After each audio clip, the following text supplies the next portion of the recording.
Чем богаче были женщины, тем больше монет было у них.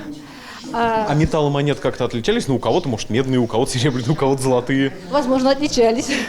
Ожерелье из монет – один из множества элементов кряшинского национального костюма, который отличался в зависимости от места проживания. У попавших на праздник в Калейкинский дом культуры была возможность изучить все их многообразие. Сколько вообще у нас живет кряшин в районе? Но это очень сложный вопрос. Такой точной статистики нет у нас, потому что многие даже при переписи могут себя назвать татарами, кто-то русскими. Точной статистики у нас как такового нет. Но самое большое их количество в Калейкине и в Ильтень-Буте. В последние их около 400 при населенности села в 700 человек. И кряшины, как один из самых немногочисленных народов, хранит и чтит свои традиции. Часть из них позаимствована из церковных, а часть осталась от языческих предков.